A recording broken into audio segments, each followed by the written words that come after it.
করছো আদি? ছেড়ে দাও না, আমি তো করে নিতাম। আরে দাঁড়াও না, শুভ হয়ে গেছে, 1 মিনিট। এবার কিন্তু সত্যি দেরি হয়ে যাচ্ছে জানো তো, অনেক রাত হয়ে গেছে।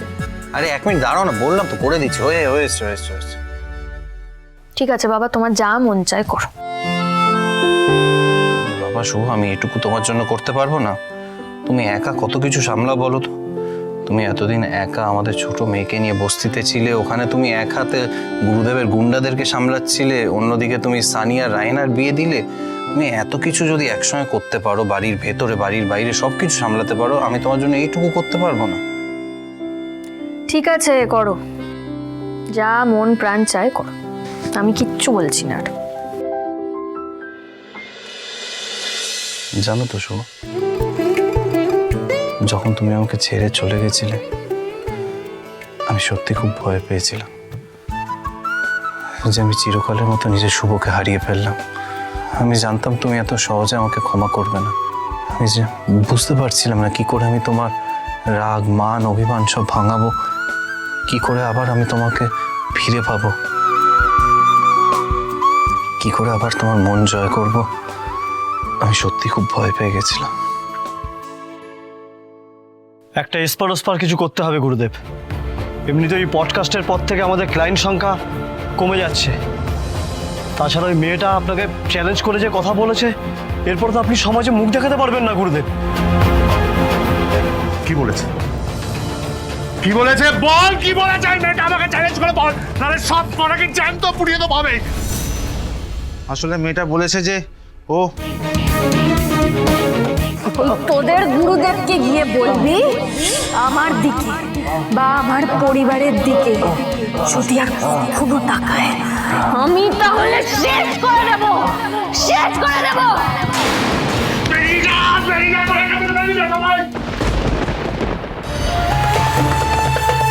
তুই ঠিক বলেছিস। ওই শুভলক্ষ্মীকে অন্যভাবে শাস্তি দিতে হবে, অন্যভাবে। ও তো ওর নিজের বিপদ হলেও ভয় পায় না, ভেঙে পড়ে না। তাই ও সব থেকে বড় দুর্বলতাকে বিপদে ফেলতে হবে। আর সব থেকে বড় দুর্বলতা হলো ওর পরিবার। ওর পরিবার শুভলক্ষ্মীকে যন্ত্রণা দিতে হলে, যন্ত্রণায় মারতে হলে ওর পরিবারকে বিপদে ফেলতে হবে আমাকে। ওর পরিবারকে বিপদে ফেলতে হবে আমায়। এই তো ভালো বুদ্ধি বের করেছেন গুরুদেব। জয় গুরুদেবের জয়, আপনার জয় হোক।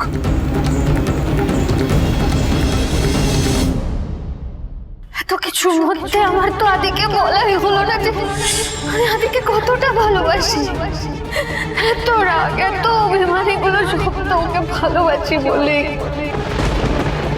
আজকে যখন মৃত্যুকে আমি এতটা কাছ থেকে দেখলাম আদি, একটা মুহূর্তে আমারও সত্যিই মনে হয়েছিল আমি বোধহয় আর কোনোদিনও আমার সন্তানদের, তোমাকে, আমার বাবাকে, এই পরিবারের প্রত্যেকটা মানুষকে আর কোনোদিনও হয়তো দেখতেই পাবো না। হ্যাঁ, এটা ঠিক আদি, আমি তোমার ওপর সত্যিই অভিমান করেছিলাম, আমার খুব রাগ হয়েছিল। কিন্তু এত রাগ করে, অভিমান করে, ভালোবাসা থেকেই যদি এতটা দূরে থেকে যেতে হয়, তাহলে তো তার থেকে কষ্ট আর কিছুতে নেই আদি। তাই আমি ঠিক করেছি আমি আর এই রাগ অভিমান মনে রাখবো না। জীবনটা বড় অনিশ্চিত জানো তো, কি হবে এত অভিমান করে, এত রাগ করে। যে কটা দিন বাঁচবো আমরা একসাথে আনন্দে বাঁচবো, কে জানে কাল হয়তো আমি থাকবো না, বা হয়তো তুমি থাকবে না। প্লিজ এরকম নেগেটিভ কথাবার্তা বলবে না প্লিজ। কেউ কোনোদিন আমাদেরকে আলাদা করতে পারবে না আদি, কিন্তু এটাই জীবনের সার সত্য। এটাই সত্যি যে একদিন হয়তো আমি চলে যাব, একদিন হয়তো তুমি চলে যাবে। তাই যে কটা দিন আমরা একসঙ্গে আছি, মন প্রাণ দিয়ে একেবারে আনন্দ করে আমরা বাঁচবো। এই শুভ, আমি এত ফিলোসফি শুনতে পাচ্ছি না। আমি শুধু এটুকু জানি যে আমার যখন বয়স হয়ে যাবে, যখন আমার দাঁত পড়ে যাবে, আমার চোখে ছানি পড়ে যাবে, তখনও আমি আমার এই বুড়ি শুভর সঙ্গে সকালবেলা হাঁটতে বেরোবো, হাতে একটা লাঠি নিয়ে। তারপর আমরা হাঁটতে হাঁটতে আমরা গিয়ে কী খাবো, আইসক্রিম খাবো,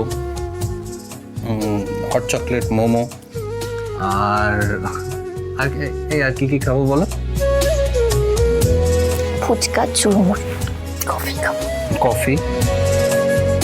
কিন্তু একটা জিনিস যা আমাদেরকে কেউ কোনোদিনও আলাদা করতে পারবে না, আমরা সারা জীবন এভাবেই থাকবো।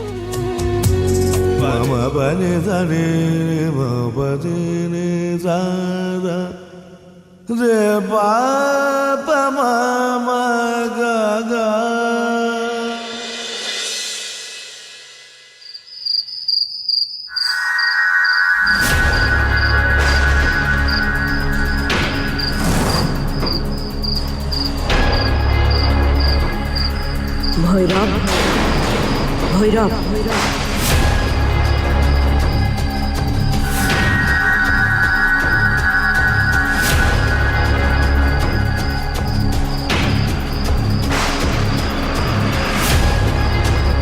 তুমি কে মা? তোকে সাবধান করতে এসেছি। এখনো সময় আছে, শুধরে যা ভৈরব, না হলে তোর পতন আসন্ন। মা গো, মা, মা গো, মা, কি সাংঘাতিক দুঃস্বপ্ন দেখলাম। এই দেবীকে, দেবীকে উনি কি কোনো কারণে আমার উপরে রুষ্ট হয়ে আছেন? আর দেবী মূর্তিটা, সেটাও কি ওকে ভয় দেখানোর জন্য করেছে?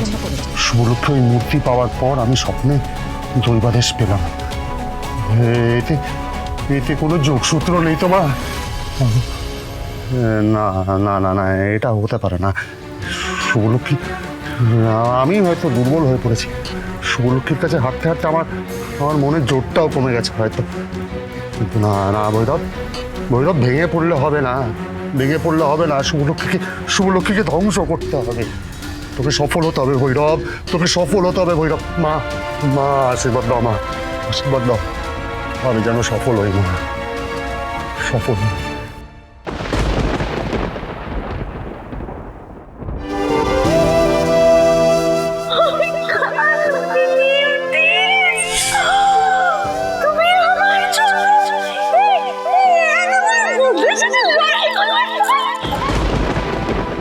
বলছি, এই বাড়িতে তো দেখছি তালা দেওয়া, বাড়ির সবাই কোথায়? অনেকদিন ধরে এই বাড়িতে কেউ থাকে না। তাহলে মন এখন আছেটা কোথায়? ওকে বরং একটা ফোন করে জিজ্ঞেস করি।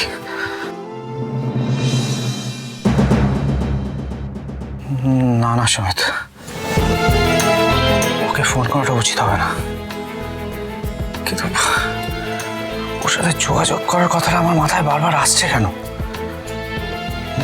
মোহনার দাদা মিলে আমাদের জীবনটাকে পুরো হেল করে দিয়েছিল, আমাদের সব শান্তি কেড়ে নিয়েছিল। ওরকম একটা মেয়ের জন্য আমার কোনো রকম ফিলিংস আসা উচিত নয়।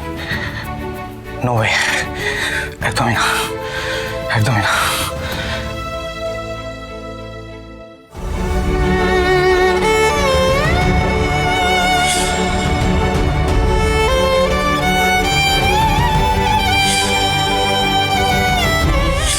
খুব ব্যথা না? আসলে আমি বুঝতে পারছি তোমার না খুব চাপ যাচ্ছে, তাই না? তুমি আমার মাথায় বন্দুক ঠেকিয়ে জোর করে বিয়েটা করেছিলে তোমার নিজের স্বার্থের জন্য। তোমার একমাত্র উদ্দেশ্য ছিল আমার ফ্যামিলির উপর রিভেঞ্জ দেওয়া। একটা রিভেঞ্জফুল মেয়ে ভালোবাসা ডিজার্ভ করে না।